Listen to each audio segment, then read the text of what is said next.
All right, welcome back to a wax pack a day. Just a reminder what we're looking for. Those 5 rookies got 2 Larry Walkers, a Deion Sanders, no Sosas, no Gonzalez's, no David Justices. And then on the right side, all those cards we need to complete that $3 set I bought with 19 cards originally missing. Here we go. All right, thanks for joining me again, opening these 1990 Fleers. So we're going to do a double pack today because this one looks like it's already been open, but again, I don't think there's a lot of incentive to tamper with these cards. We've seen this one before. How many do these have? So we got our stickers, which don't stick anymore. Got a Terry Pendleton, Rob Murphy. Got a double Rob Murphy right off the bat. All right, cool. I would rather have variability in cards. Juan Berenguer, Mark Parent, Don Mattingly, all of very good, but didn't play a very long time, so probably not gonna get. He might get in the Hall veterans vote someday. Juan Agosto, Claudel Washington, Dwayne Ward.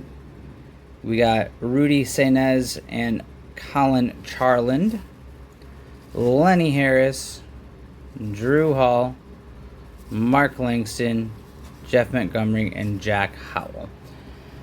Alright, so that's that pack. And again, we're going to open a second one. This one's really beat up too, I noticed. So double beat up pack, even though it looks like it's sealed on the back. Let's see what's in this one today, though. Got an Oral Hershiser on the back. That's nice. Alright, we got our quiz. What was the original name of Wrigley Field? I don't know, but we've seen this one before. Apparently it was called Wingman Park. Is it enjoyable to watch somebody struggle to read? Lloyd Mosby, Billy Hatcher, Wally Backman, checklist.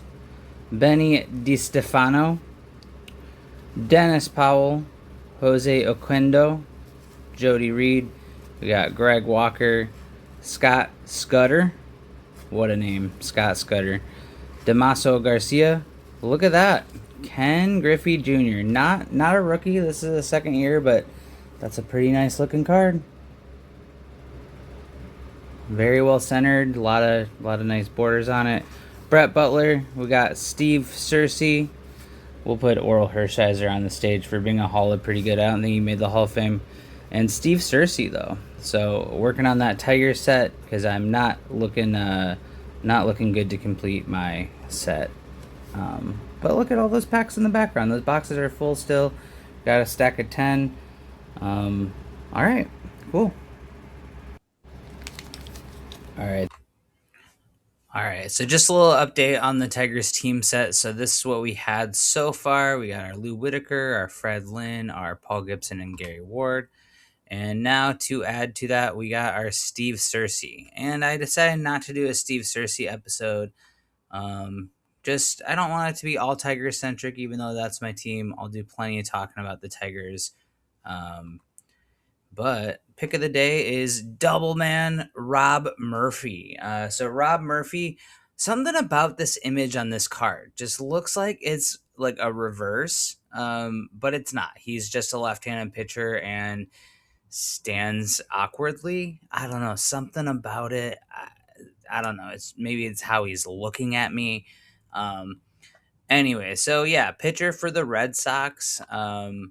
I think he was probably mostly known for the Reds, though. So I highlighted that 87 year because he appeared 87 times. Very rare for a reliever nowadays, especially to appear in half of his team's games, and that's 6 games over half.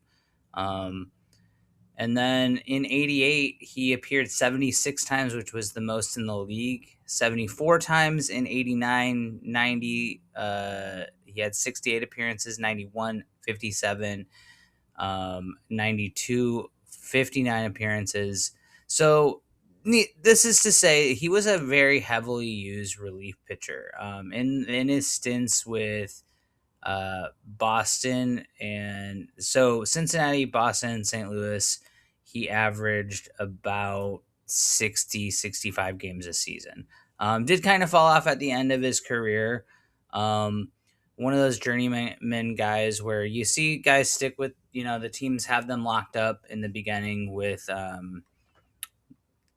just their rights. They get like the first 6 years usually with a guy, then they trade him, and then they tend to bounce around a lot of the time unless they're like a premier free agent. So um, he ended up playing with 8 teams in 11 years. So really, really jumped around. And from 91 to 95, he really jumped around.